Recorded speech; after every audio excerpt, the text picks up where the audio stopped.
Mayumi Yamano was found dead on a TV antenna, and that's why you're eating alone tonight. In other news, Judas commercial! When Dad's busy at work, I sing the Jeanette song over and over again to make myself feel less alone. Every day's great.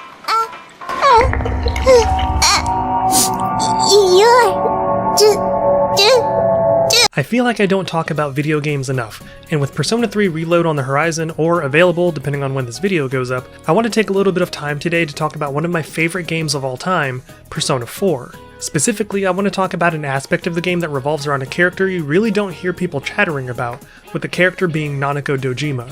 If you're unfamiliar with Persona 4, first of all, how? Second, I'll do my best to give you a brief rundown of the main concepts you need to know to understand later bits of this discussion. Persona 4 follows Yu Narukami during his year as a transfer student in the small town of Inaba. His parents are overseas doing work-related stuff, so he's living with his uncle and cousin, Ryotaro and Nanako Dojima. Not too long after the protagonist arrives, a series of murders hit the small town, alongside a weird fog and the appearance of a broadcast on rainy nights known as the Midnight Channel that seems to predict the next victim. After discovering the existence of a world inside of TVs with his new friends, the protagonist and crew discover that victims are being thrown into the TV world where they're doomed to die after a set period of time.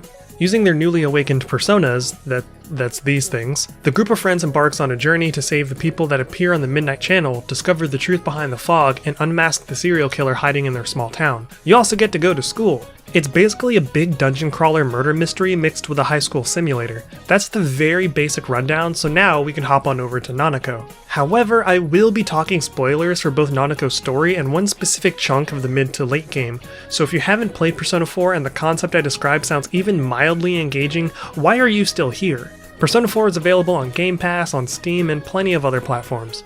I typically do not like child characters in video games, but Nanako falls into the same category as someone like Clementine from Telltale's The Walking Dead. They're written and portrayed so wonderfully that you can't help but adore them and want the best for them. You want to see them be happy while you go about your own quirky little adventure. And that's what makes Nanako so fascinating and heartbreaking. But who exactly is Nanako? Well, that's easy. Nanako is a 6-year-old girl who lives alone with her father until the protagonist shows up at the start of the game. She's obsessed with Junes, which is the game's equivalent of like a Sam's Club, and like many children, she has a chipper, if underdeveloped outlook on life and how people should treat one another. Her lack of understanding of nuance is completely understandable given her age, so in a very typical way, it accentuates her overall innocence, further endearing her to the player. But that's Nanako on the surface. You may have noticed that I mentioned she lives alone with her father, and that's mostly true, but also worse than I made it out to be. Nanako's mother, Chisato, was unfortunately killed in a hit-and-run incident on her way to pick Nanako up from preschool. On top of that, Ryotaro, who I'm just going to refer to as Dojima the way the game does, works as a detective. So he often spends a considerable amount of time away from home, and as such, Nanako was forced to grow up in ways that picked up the slack in her mother's absence. She would cook, do the laundry, do the dishes, and just otherwise handle the tasks around the Dojima residence. Oftentimes when Dojima is at home, the day's work has left him too tired to truly spend time with Nanako, leaving her with only two outlets to keep her entertained, the living room television and the protagonist. In fact, every time you return home after the day's events, Nanako is the one that's nearly always waiting to greet you. It becomes part of the gameplay loop and serves as a signal that you can now relax away from the craziness of the story, which is important for later. The Persona franchise of the modern installments have a system known as social links. This is where you as the player actively build relationships with side characters through consistent engagement with them. Maxing out a social link allows you to create the ultimate persona of that specific arcana. I'm sure that sentence meant a whole lot of nothing to many of you, but trust me, it's important in the game. These social links also give you specific storylines with each character that has one, getting you to learn more about them more personally. Nanako, unsurprisingly, has her own social link, which is fittingly tied to the Justice Arcana. The Justice Arcana is a symbol of truth, fairness, and law, all things tied to Nanako's storyline. As her social link goes on, she shows you how much she's been keeping inside, essentially speaking her truth, discussing the lack of fairness she feels in regard to her situation, and lamenting how her father's commitment to his job, or to the law, has been weighing on her. I'm going to walk through her character-specific events, since the context is important for the discussion of the gameplay area later. Also, I'm going to be relaying Nanako's responses to the best dialogue choices in each scenario. At first, the social link is about Nanako opening up to the protagonist and coming to look at him as a big brother after he invites her to spend time with the group at Junes, a store she loves, like I said. She goes on to ask the protagonist later if he has a little sister, to which the best response is to say he has her, which of course makes her happy. Dojima had told her that their family wasn't going to get any bigger, obviously a direct result of her mother's death, so having a surrogate brother to fill one of the voids in her heart is nice. We get to see just how happy it makes her to know her father is coming home in the next event. She happily sets her mind to making dinner for Dojima and becomes disheartened when she realizes they're missing something she knows her father enjoys. With the help of the protagonist, Nanako goes out of her way to retrieve the missing item just to make the most of her time with her father. Pretty wholesome, right? Until the two return only for Dojima to chastise Nanako for going to Junes so late before she could even get a chance to express her excitement for him being home, explain why she ventured out, and spend time with him. She was so excited for him to be coming home, wanted to do something kind, specifically for him, only to end up having her feelings unintentionally trampled in a way only parents really know how to do. Even after she runs off to her room, when the protagonist explains the situation, instead of immediately apologizing for coming down so hard on her, Dojima doubles down and yells at the protagonist too. This is, of course, how he reacts because of his care for Nanako's safety after the loss of his wife, as well as the very real murders happening around Inaba. Eventually, you have a discussion with Nanako about life and death, which is where the sadness of her social link begins to show itself. Nanako asks a question that many of us have pondered and struggled with at some point in our lives, and that's what happens to people when they die. You tell her that they go to heaven, and she seems relieved by the idea her mother went to heaven. The conversation pivots to the idea of why bad people do bad things, and Nanako ruminates on the idea that if there were no bad people, Dojima would be home more frequently. Then she asks if bad people are more important to Dojima than she is, and I can't lie, the first time I played through her social link, this line kind of made me have to just take a moment. This is one of the first times Nanako truly, albeit inadvertently, conveys how deeply lonely she's been, especially before the protagonist arrived. Imagine the intensity of the sadness of a child her age that would cause her to question the importance of her existence to the only parent she has left. What's gripping about it is that you can tell through the dialogue and lack thereof from Nanako, as well as her body language, that her sadness is existential and not just surface level. The absence of her mother and occupational absence of Dojima have genuinely left her unsure of her place in the bigger picture, and more devastatingly, unsure of her place in the family picture. Yet Nanako bears that crushing loneliness quietly, buried under a mountain of childlike cheer and quirkiness that you often see during the main narrative of the game.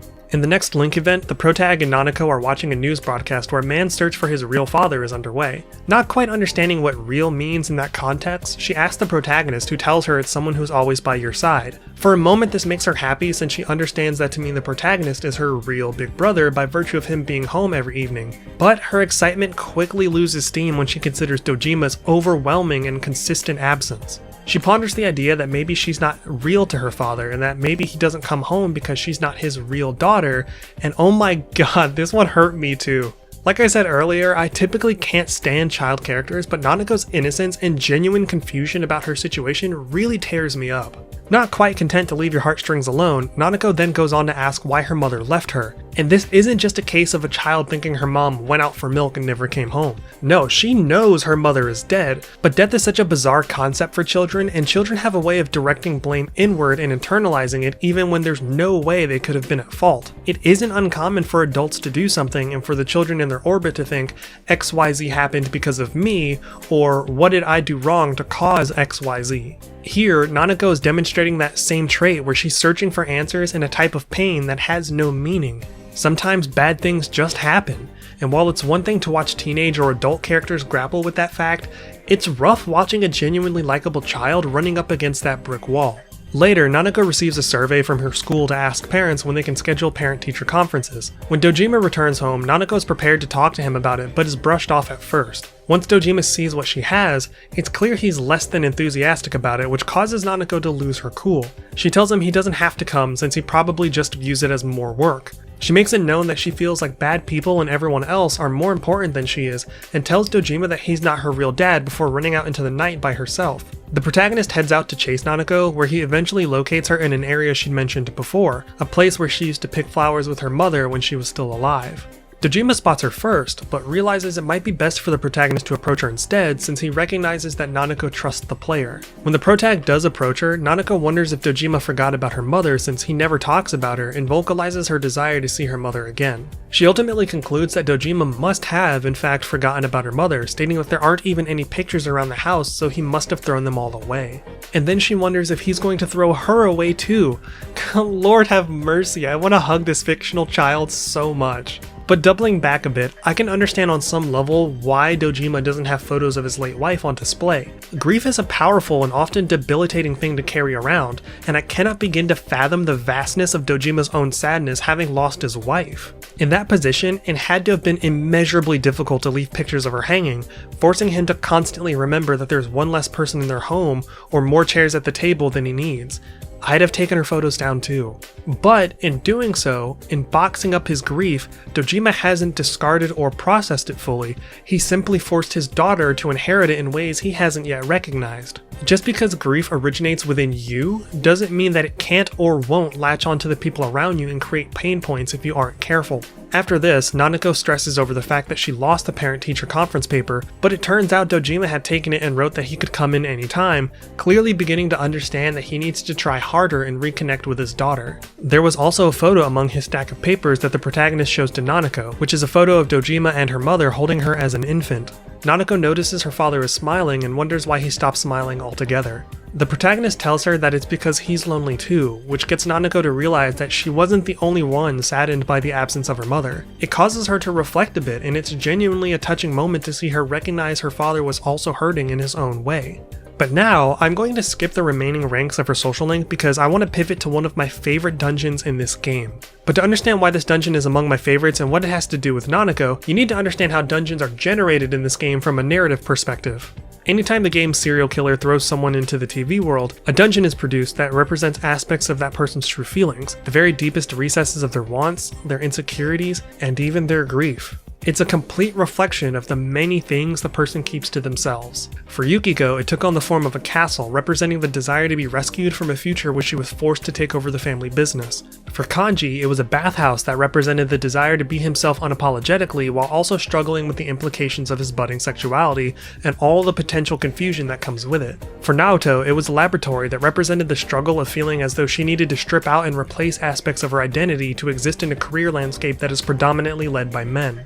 When Nanako is kidnapped and thrown into the TV world, her dungeon manifests as a zone called Heaven. For her, it very obviously represents the ever-present grief she feels in regard to the loss of her mother, and the strong desire she has to be with her mother again. We can also directly link this dungeon's concept to the conversation the protagonist has with Nanako about life and death, where he tells her that her mother is in heaven.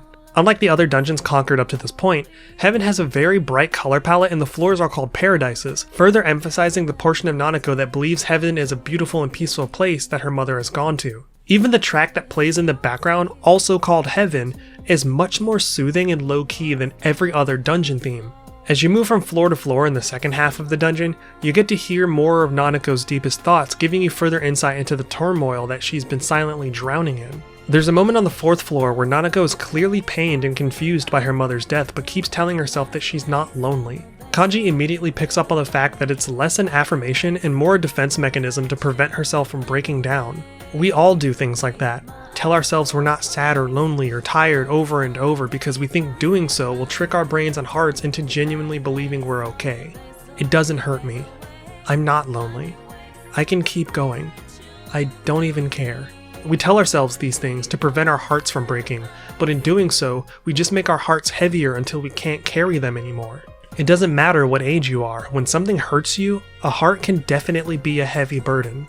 One thing I want to touch on before we wrap up is the music that's associated with your time with Nanako. When you're first building your social link with her, the track Like a Dream Come True is often playing, which has a wonderfully upbeat layer of horns to make the vibe celebratory. In Nanako's case, she's overjoyed to finally have someone in the house to spend her time with, someone that makes her feel less alone. As mentioned before, Dojima had told her their family wasn't going to get any larger, so having the protagonist around to take on the role of big brother was very much a dream come true for the lonely child. Once this song stops being the default, it switches to a track called Smile, which is less upbeat but still hopeful, as if trying to remind Nanako that though she might not realize it, there are still reasons to smile.